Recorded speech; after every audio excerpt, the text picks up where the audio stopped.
Waalaikumsalam warahmatullahi wabarakatuh. Pak, sebelumnya perkenalkan, nama saya Isnenia Hiala Zulfa, mahasiswa dari Stikes Angkatan Cirebon. Di sini saya ingin meminta Bapak untuk meluangkan sedikit waktunya yang akan saya wawancara ya Pak. Insya Allah saya bersedia. Ya, tentang korupsi di Indonesia.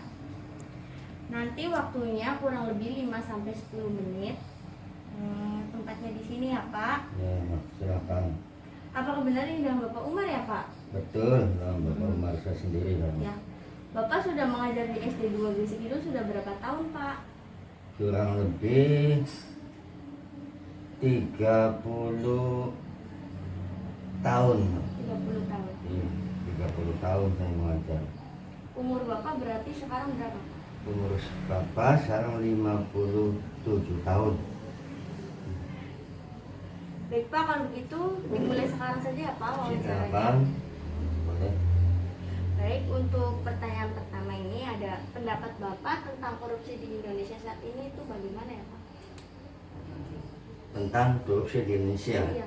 Ya, menurut saya bahwa korupsi itu adalah suatu kejahatan di mana dilakukan oleh seorang untuk memperkaya dirinya sendiri atau orang lain, yang mana dilakukannya itu menentang suatu hukum atau perundang-undangan yang berlaku di Indonesia. Nah, oleh karena itu mereka bahkan melakukannya itu tidak ada rasa takut, karena dengan mungkin sembunyi-sembunyi, bahkan menurut Bapak mungkin ini karena hukumannya barangkali tidak begitu terlalu berat sehingga banyak yang berani Iya. untuk melakukan tindakan korupsi tersebut. Nah, itu saja yang bisa saya jawab. Iya. Lalu yang Usulnya, kedua ini iya, Pak, ada dampak dari korupsi di Indonesia Pak. Bagaimana menurut Bapak? Ya, untuk masalah dampak dari korupsi di Indonesia, yang pertama barangkali berdampak kepada masyarakat juga negara. Jadi dampaknya itu berdampak kepada masyarakat dan negara. Misalnya dampak yang pertama barangkali akan berkurangnya pertumbuhan perekonomian di Indonesia. Turun ya Pak. Ya, itu turun, akan berturun itu atau berkurangnya. Kemudian selanjutnya di samping itu bahwa kemiskinan juga ini akan Berdampak juga. meningkat. Kemudian akan terjadi berarti kesenjangan sosial, ya, yang kaya makin kaya, yang miskin makin miskin. Jadi nanti itu akan mencolok perbedaan yang kaya yang miskin akibat dari dampak tersebut. Kemudian di bidang pendidikan juga ini akan sangat berdampak sekali. Kenapa demikian? Karena bahwa tentang keuangan negara yang sebetulnya untuk biaya pendidikan, lalu mereka disalahgunakan. Biaya pendidikan itu bahkan ya tadi dipakai oleh atau dimakan oleh dia sendiri. Nah, akhirnya akan pendidikan itu melemah atau menurun juga. Nah, di samping itu juga masih banyak lagi dampak-dampak lain di samping bidang pendidikan, bidang kesehatan, bidang sosial, budaya. Ya, pokoknya semua bidang itu akan mengalami suatu penurunan. Nah, itu yang bisa saya jawab. Lalu yang ketiga ada siapa yang dirugikan karena tindakan korupsi ini? Berarti tadi yang masyarakat ya Pak? Nah, yang jelas ya tadi sudah saya sampaikan bahwa siapa yang dirugikan, satu barangkali ya negara lah. Ya. Itu jelas sekali negara akan dirugikan. Masyarakat juga dirugikan. Jadi merugikan negara dan masyarakat. Ya, itu contoh ini ya. Misalnya untuk pembayaran suatu kewajiban ya pajak. Pajak. Pajak apa saja lah. Itu semua keuangannya itu harus masuk ke negara. Nanti dari negara itu dikembalikan lagi untuk rakyat seperti uang tersebut.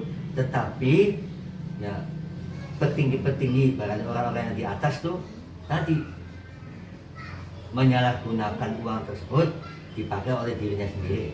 Sebetulnya harus dikeluarkan sekian juta, dia mengeluarkan hanya separuhnya. Itu barangkali akan merugikan negara dan masyarakat pada umumnya.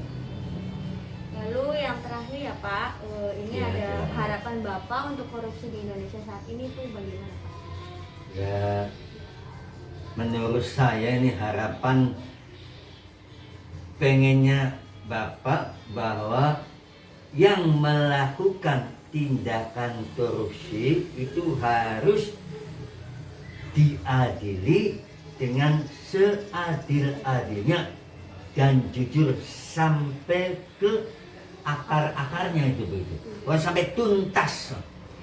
Ya, insya Allah ya dengan pengadilan ya tentang korupsi ini sampai ke akar-akarnya dan sampai setuntas-tuntasnya, maka akan untuk memperbaiki perekonomian di Indonesia ini semakin baik lagi.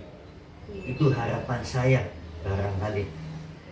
Karena apa ya, barangkali hukum di Indonesia ini masih lemah lah, belum masih tegas terus, terutama manusia-manusianya yang mana melakukan barangkali masih ada rasa istilahnya dia itu belas kasihan dan lain sebagainya, sehingga barangkali undang-undang itu masih belum sesuai dengan apa yang dilakukan oleh orang tersebut. Jadi masih belum adil menurut saya itu.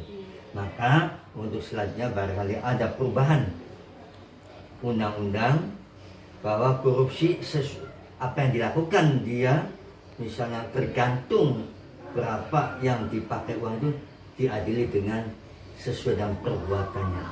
Ya misalnya kalau Pak sampai triliun ya seberat-beratnya begitu. Jangan sampai hanya diadili sekian tahun ya di penjara sekian tahun. Nah itu barangkali itu masih banyak yang melakukan proses tersebut jangan enteng. Ya. Nah itu yang menurut harapan saya.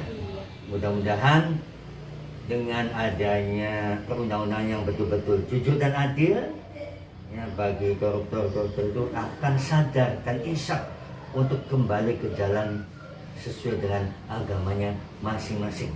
Itu yang bisa saya sampaikan. Baik Pak, semua pertanyaannya sudah bisa Bapak jawab semua ya Pak. Ya. Alhamdulillah. Kalau begitu saya permisi dulu. Terima kasih Bapak sudah sedikit meluangkan waktunya ya Pak. Ya, Untuk sama-sama wawancara Dit. ini. Baik Pak, saya permisi. Assalamualaikum warahmatullahi wabarakatuh. Waalaikumsalam warahmatullahi wabarakatuh.